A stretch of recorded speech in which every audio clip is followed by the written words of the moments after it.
All right, so this is part 2 of all of the new laws that are going into effect in 2024, and there are a shit ton. These are specific to California. I did post another video that had some of the federal laws that are going to effect that'll be affecting all business owners and their employees, but let's jump right into the California-specific laws that are going to effect starting 2024. So as you are aware, in California, we have State Bill 700, which prevents an employer from asking you about your cannabis use off the job.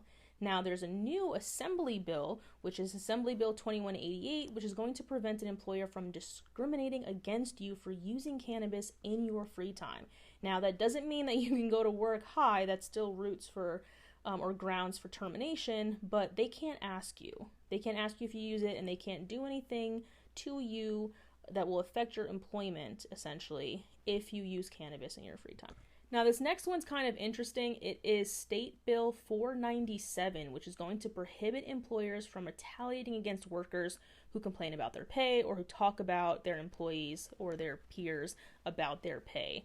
Now, I don't really know if this has been an issue. Apparently it has been if they went ahead and created a state bill for it. But basically, if you're saying, hey, I ain't getting paid shit, then you won't get fired for that, or you can't get fired for that. Now, this next one isn't new. It's State Bill 699. It expands upon Assembly Bill 1076, which basically says non-compete contracts are not legal in California.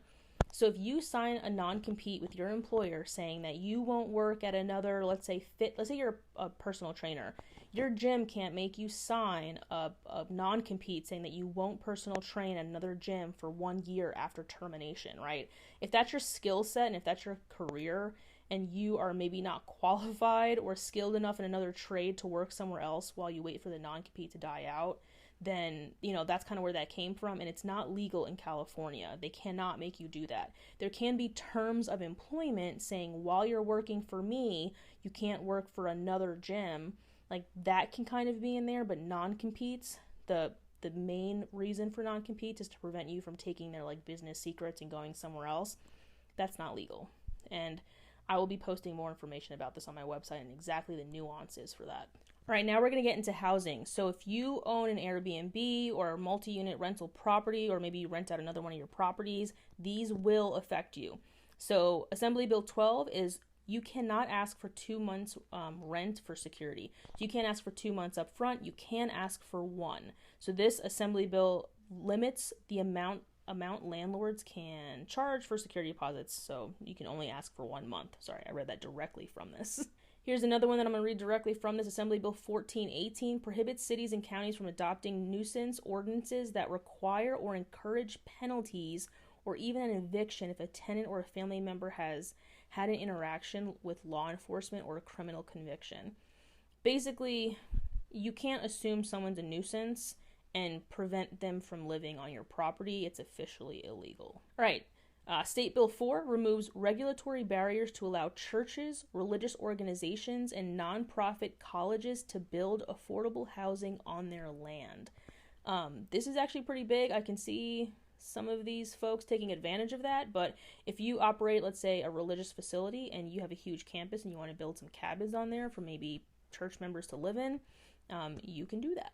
Okay, this next one is just a modification to the no-fault clause. This is State Bill 567. Basically, what you used to be able to do is you could evict your tenant and say, hey, I'm moving in there, or a family member is moving in there, you need to leave.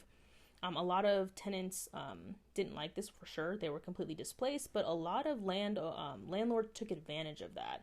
And they would just kick the tenant out because they didn't like them, or maybe they were late on their rent, but didn't have grounds to actually evict them in court. So they would just say, hey, my sister's moving in, or my mom's moving in, you need to go. Now, the family member that you claim is going to be living there has to move in within 90 days and live there for at least a year. And again, that is State Bill 567, which is just pretty wild. It's going to bind some people up for sure. There's going to be a part 3. There are so many new laws, like I said, so stay tuned for part 3.